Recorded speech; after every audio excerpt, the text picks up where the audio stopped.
He really, even now, he worries about her. You know, he does genuinely care about her. And this was, he doesn't understand why he did it. A grandmother pleads for leniency for her teenage grandson after he admits to sexually assaulting a 91-year-old woman. I take you to the sentencing of Jesse Stone in Florida as he learns his punishment. Mr. Stone, this is unfortunate for you, for the victim, for both of your families. Welcome to Crime Fix. I'm Angenette Levy. We cover a lot of terrible, terrible cases for you here, and this one is really quite shocking and disturbing. And one of the reasons why it is so disturbing, the defendant, Jesse Stone, was just 14 years old at the time, and he admitted to sexually assaulting a 91-year-old woman. Jesse Stone was a kid when he attacked this woman. He still is a kid. He turned 15 in jail in December, but that doesn't matter. What he admitted to doing to this woman who befriended him in his neighborhood in Reddick, Florida, is absolutely terrifying and makes you wonder how anyone could do such a thing, let alone a 14-year-old boy. Now, before we get into Jesse Stone's sentencing, I want to go over the case and how it got to this point. Deputies were called to the victim's home one night last June. Okay, I'm up here in Reddick. I'm at a house. A 91-year-old lady calls in saying she was just raped. We get on scene. She's beat up really bad. The 91-year-old woman said she was sleeping in her bedroom when someone walked toward her. So she saw a shadow approaching her, and all of a sudden he just started like wailing on her. She's significantly injured in her face and got a big gash on her arm. She's 91 years old. So she says that the guy sounded Hispanic and he was telling her to be still and penetrated her with his fingers. And she said that he felt like he was not erect, but maybe trying to be. She said it lasted about 15, That's hard? Yeah. Yeah, she says he never took off his pants. She said he never took off his pants and it lasted about 15-20 minutes, and he left about 5 to 10 minutes prior to us going 97. Marion County Sheriff's deputies launched a massive search for the attacker. That lady's moved out of the way, right? The one that was up there. with the phone. Yeah. Hey, have the neighbor with the phone step out of our way.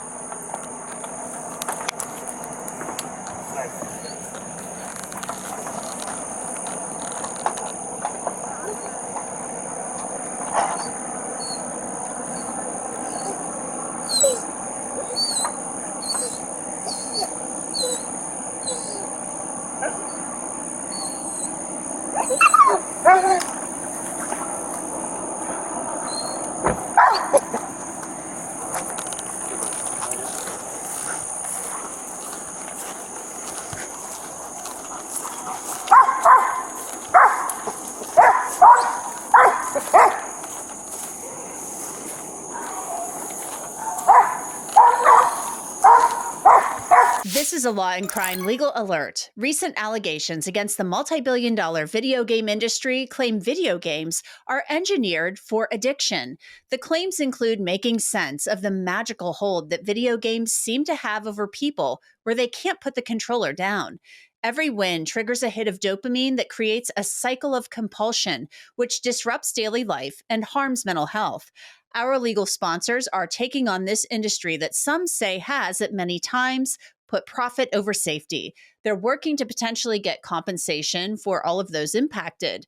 If you or a loved one have suffered physical or mental health issues because of video games, visit vgclaims.com/lawandcrime to answer less than 10 questions and check your eligibility to file a claim. The search and DNA evidence leads detectives to 14-year-old Jesse Stone, who goes by the nickname Randy John. Detectives had run into him in the neighborhood. Man, you doing all right? You need anything? All right, Jesse, I'm Ryan, and we're going to come in here and talk to you just a little bit, okay? We're waiting for your mom to get over here, just so we can all be here and talk and figure out what's going on, all right? Okay. You sure you don't want water or anything? Okay. If you need something, just give this door a little knock, all right? Okay. The detectives questioned Stone with his grandmother present about when he last saw the victim and whether he had ever been in certain areas of her home. So she's never asked for your help to do those types of like household chores, so like laundry or whatever.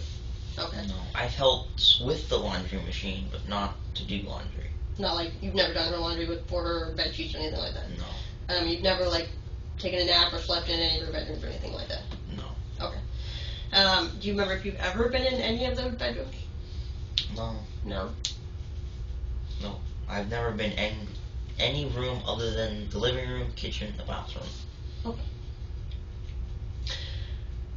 Well, Randy Dunn, I think you probably know that I wouldn't ask that question unless I had a reason to. Okay. So, I'm just going to be honest with you because, I mean, I feel like you've been mostly honest with me. And I know your mom's been honest with me. Is it okay if I call you his mom? Yeah. Guardian? Okay, I don't mean to. It's okay, yeah. But when I came over to you on, Yeah. I think that was Sunday, and I was asking you about your clothes and the video and such, and I explained that I wanted to get your DNA because I knew that you had been over there before because you mentioned, like you told us today, that you had talked with her. So I knew that at the very least, there would be evidence of you being in the porch. Yeah. Right? So I went and met with your mom, and you guys signed a consent form, and we got your DNA. Uh-huh. Okay. So we sent your DNA and the sex kit up to the Florida Department of Law Enforcement, who does the testing and stuff for stuff like that. Okay. Okay, is there any reason at all that your DNA would be on her clothes? Yeah, we when I said goodbye to her, we hugged, like a slight hug. Okay. That's. Let me be a little bit more specific. Your DNA was on her underwear. What?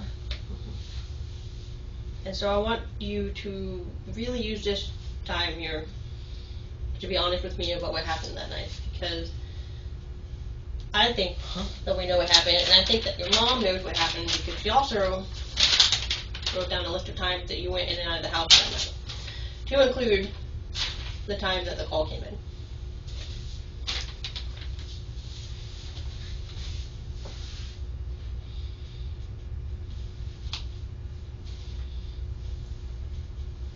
And I think you probably know that you wouldn't be in here unless we had a good reason to put you in.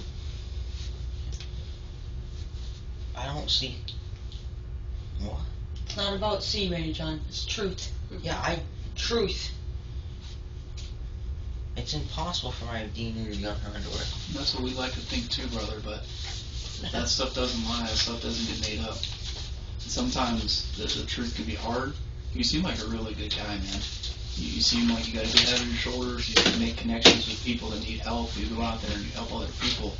And there's people out there sometimes that make mistakes, man. I'm going to come over here and I want to make sure. That doesn't make you a bad person for making a mistake. Then the detectives really turned up the heat on Jesse Stone, showing him photos of the victim's injuries. Well, we just need to understand, like, who is Randy John, man? Because I don't... And we don't think that was the intention. But we need to understand what happened, man. Randy, I want to be real clear with you. We know what happened.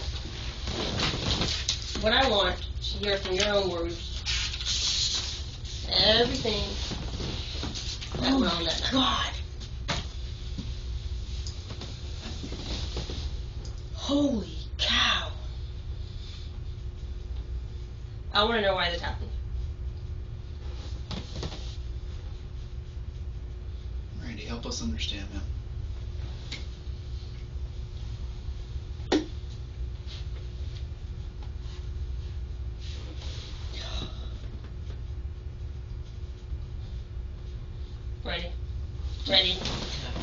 Randy, look at me for a second.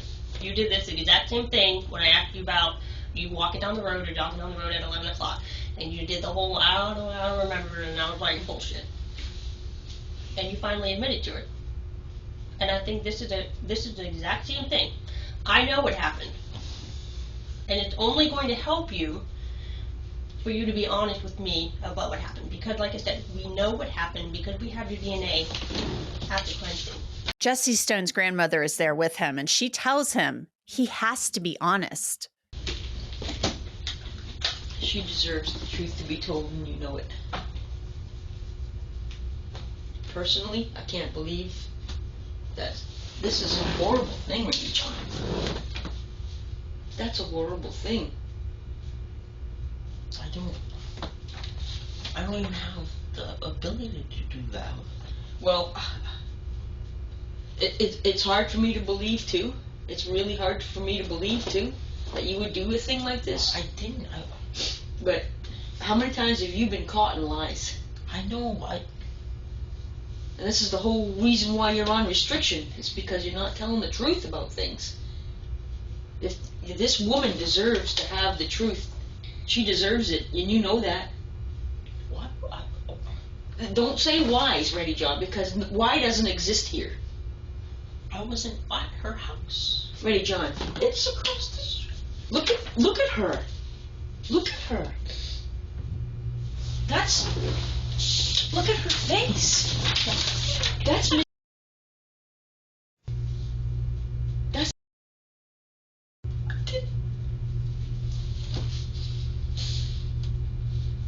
I don't even think like that. I've never seen you hurt anybody, but I don't want to hurt what the anyone. hell are you doing outside at that time of night? It doesn't make any sense. Do you understand? Reddy John, it doesn't make any sense. There's a million different things you can do. Being outside where you don't belong, and you know you don't belong out there. I'm sorry, but I'm an outdoorsy person. You're not an outdoorsy person. You're a sit in front of the TV kind of guy. When I don't have TV, I'm outside. Well, I don't know. I hope and pray you did not do this to this I woman. didn't. I hope and pray. I hope and pray you did not do this. Because this is horrific. This is a human being. And she deserves justice. She does. If this would have happened to your sister, what would you do? Murder whoever did. If you know anything about this, Reddy John, for her at least, if you care about her, tell the truth. Tell the truth. You know, We've been down that road before where you've been lying about something and you swear up and Reddy John, you've lied about stuff before. Eventually, Jessie Stone confessed to sexually and physically assaulting the victim after watching pornography on her iPad in her home. Jessie Stone would tell the detectives that he started watching pornography when he was just 10 years old. Stone was charged with sexual assault and burglary and later pleaded guilty to those charges. His grandmother, who begged him to tell the detectives the truth, asked the judge for mercy. He was struggling, yes, in the last few months, but he is a caring person. He loves people. He takes care of people. He's kind. He's not violent. He actually was attacked one time by 5 people, and one of them being a girl. And when she hit him in the back, he turned around and he was going to punch, but he saw it was a girl. He pulled the fist bat and put it down, and he got out of that situation. But he's not violent. He's not an aggressive person, and he genuinely cares about people. And the one thing I know, talking to him in the last few months, is the unbelievable amount of remorse that he feels for what he's done. I hear it in his voice. It's in the conversations. It's like he feels really bad. He's asked me over and over, how's Miss Edith? How's she doing? Is she okay? Even now, he worries about her. He does genuinely care about her, and this was, he doesn't understand why he did it, but he accepts responsibility. He does accept responsibility. When he was living at your house, was he helpful around the house? Absolutely. Stone's grandmother went into more detail about what she noticed about her grandson in the months leading up to the attack. Well, the one thing that really kind of stood out for me that he was struggling was because he hadn't used to lie, and he didn't used to take things and didn't do different things. His behavior was excellent before. And then all of a sudden, he was sitting at the dining room table, and I said to him, what is going on? Why are you behaving like this? I don't get it. And he says, why does my mother hate me so much? That's what came out. So then I realized he's in pain. That's what I realized at that point in time. That's when I started trying to get help from him, because that's the seed of what's going on. And then after that event, losing his sister really tipped him upside down. I mean, he just was, and he even told me, I said, why do you keep trying to get video screens? Why do you keep getting video screens? What's going on with this? What's going on with this? And he said, Grandma, when I'm watching the videos, I don't think about my sister. It helps give me a break from thinking about my sister. I'm missing my sister. So that's what he was doing. He was kind of using the videos. And there was a disturbing revelation about the videos and the pornography Jesse Stone told detectives he started watching when he was only 10 years old. What type of videos are you talking about? He liked all kinds of videos. It's not just pornography. The pornography happened in the very end, well, like that. But and I'll admit, he got introduced to pornography actually from his father, and that happened when he was in the 4th grade. And he got in trouble for being on a website at school that was pornographic. It was something that, I think what it was, my son spelled out the words to him, is what my grandson told me, and that he went to school and he typed those letters in, and that's what it was. And it wasn't, I think he told me it was kind of, the school told me it was kind of like boy on boy type of pornography, but that's like his first thing. But he was also watching videos where, like dirt bikes and funny things, and I guess pretty much, I mean, a lot of us do it. I do it now. I find myself scrolling through my phone just because I'm bored and I don't have anything better to do with my time. And so it's an escape. Stone's grandmother explained that he had a difficult childhood, which led to her raising him and his younger sister. And he kind of went upside down from there. He was really struggling, so. Is his sister older or younger? His sister's younger. He was like the caretaker for her. He was like taking, when I first got them, I was surprised that he was more like a parent to his little sister than a brother. It was very strange. He was dressing her, he was making sure she ate, he was taking care of her. As he was growing up, before they were kind of separated like that, how much contact did he have with his sister?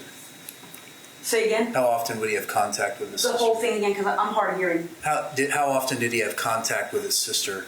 After the separation? Before. Oh, 100%. Thank you, sir.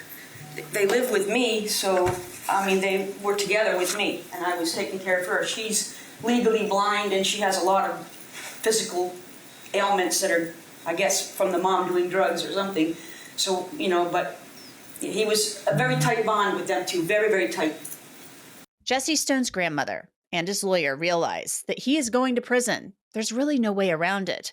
The crime was too heinous for him to be placed on probation. Once Jesse is released from whatever period of incarceration the court deems appropriate, will you be there for him? Absolutely, if I'm alive still. Will you help support him kind of getting back on his feet into the community? Absolutely. Okay. Is there anything else you'd like Judge Herndon to know about Jesse?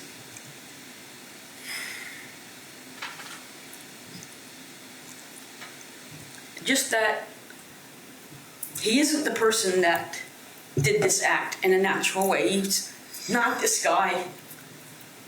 I think personally he panicked or something. I can't explain what happened, but he's a person that you love, you care, you liked having him around. He was a good person. He is a good person. And I mean, I care about Miss Edith too, I really do. And I don't know what's really fair here. I was myself recently attacked, and for me personally, the way I felt better is to have the person get help, because I think people who are in that situation, they need help. And prior to him, this incident happened, I was already reaching out for help. I called the police a couple different times trying to get help for him. I called the school counselor trying to get help for him. But nobody seems to, that end of things, they failed. And I really believe had he gotten the help that he needed then, he would not be here right now. I mean, I really believe that. But the prosecution described Jesse Stone as a teen who acted very deliberately. It showed a series of deliberate and violent choices by the defendant that ended up endangering the health, the safety, and really the life of Miss in this case. And ultimately caused significant physical harm to her. Ms. considered the defendant to be a friend, that he was one of the kids in the neighborhood that she showed kindness to even the day prior to this incident, sitting and talking with the defendant. And with this friendship, the defendant gained knowledge about Ms. life, including the fact that she lived alone. He had awareness of when she was alone versus when family or friends were visiting based on vehicles in the neighborhood. He knew the layout of her home, and he was close enough with he helped teach her how to use her iPad, and knew that she had that device in her home that he would be able to access. Ultimately, through the investigation, when the defendant was identified as the perpetrator and interviewed by law enforcement, he initially denied entering her home, attacking her, and then ultimately, when confronted with photos of her injuries and the DNA evidence, little by little started making admissions to law enforcement. Remember, the victim's iPad is important in this case, and the prosecutor is going to elaborate on why. She went on to explain the iPad and Jesse Stone's frustrations with his home life. The defendant's grandmother tried to provide structure and responsibility for the defendant in that home, and that he, at one point in his interview to law enforcement, stated he wanted to get out of the house where he was heavily watched by cameras to go to a place where he wasn't under such control. And so that was one of his choices here in leaving his home and entering the victim's home. Throughout his interview, he begins to admit to entering his home, leaving, going back home, coming back, going back home, back and forth multiple times. All of this happening while Ms. 91 years old is sleeping in her bed and is unaware. She did not give permission or consent for the defendant to enter her home, never mind in the middle of the night. The defendant admitted to using that device, the iPad, to watch pornography, which law enforcement later determined include pornography with elderly adults. And what is clear from the testimony presented to the court is that these circumstances, the defendant being in this home, escaping that control, watching the pornography, caused him to be sexually aroused and shows the court his sexual intent for why he entered the home and why he ended up attacking. During his description of the physical attack, it shows his recklessness and the extreme danger that he was putting her in through his choices. This is one of the clips played to the court, that he covered her face with a pillow so she couldn't see him, but he held it there so she couldn't pull it away. This is a very dangerous decision by the defendant that could have led to her being suffocated. The prosecution continued, describing just how violent this attack was. She was strong enough to fight back. The defendant, this was described to the court through both the testimony provided by the victim, but also through the defendant's admissions, that he then had to take a number of actions to restrain her so he could regain control over the situation. This included covering her eyes and mouth with his hands so she couldn't see him, many attempts to try to hold her down. At one point in one of the clips we played for the court, the defendant states that he was looking for something to wrap her arms up with to physically restrain her, and that he repositioned her, flipping her on her stomach where he could be on top of her in order to have complete control and power over her physically in that moment. And it was during that positioning that he committed the sexual battery of the digital penetration of the victim. And what is described by the defendant's own admission shows this was not him simply panicking, but that there were a number of very intentional decisions he made that inflicted harm on Ms. just asleep in her bed. Once he entered her bedroom while he was inside the home after watching the pornography. The defendant then describes, after the sexual battery, even additional steps that were intentionally made to prevent him from being identified or to cover up his crime that he had committed, including covering her face again with a pillow so that she couldn't see him when he left the room, and then seeing he had blood on his hands, washing that off. The prosecution asked the judge to sentence Jesse Stone to no less than 30 years in prison, while Stone's attorney made one final plea on his behalf, arguing that Stone had no prior criminal record. His brain was nowhere near fully developed when this incident happened and is still probably 10 years off from that being the case. He had a relatively difficult childhood. He had no father figure in his life whatsoever, and certainly none of this is an excuse or a justification by any means for what happened. He is remorseful about what happened. You've heard testimony about that. He pled guilty, but he lost contact with his sister, I believe shortly before this happened. He very minimal contact with his mother, and he was essentially raised by his paternal grandmother. Despite all that, he's done fairly well in school. He got ahead of grade, made pretty good grades, A's and B's, I believe it was. We believe that that indicates that he would be amenable to supervision as well as specialized sex offender treatment. As the state points out, he does suffer from depression and ADHD. And obviously there are plenty of people that have depression and ADHD that never get involved in anything like this, but that combined with his childhood certainly doesn't help. As a 14-year-old boy with, again, no father figure in his life, he appears to be somewhat get addicted to pornography and things of that nature on the internet. I'm sure that didn't help this situation. In the end, the judge decided that Jesse Stone should go to prison. All right, Mr. Stone, this is unfortunate for you, for the victim, for both of your families. I'm going to start with count 2. It's a burglary of a dwelling with a battery, which is punishable by up to life in prison. You're adjudicated guilty and sentenced to 25 years in the Department of Corrections. That's going to be followed by 30 years of sex offender probation.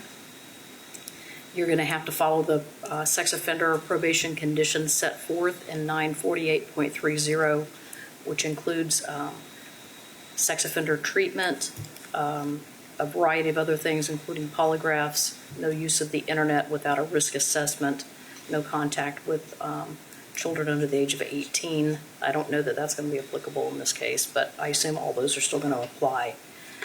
You cannot have any contact with the victim in this case, which means that no phone contact, third-party contact, no contact in any manner whatsoever. Jesse Stone was sentenced to 25 years in prison. He'll be 39 when he's released. His grandmother watched as the bailiff helped him in the courtroom before he was led away to start that prison sentence. The prosecutor said the victim in this case has had a difficult time processing what happened to her, as anyone could understand given the violence of the attack and how she befriended Jesse Stone. And that's it for this episode of Crime Fix. I'm Angenette Levy. Thanks so much for being with me. I'll see you back here next time.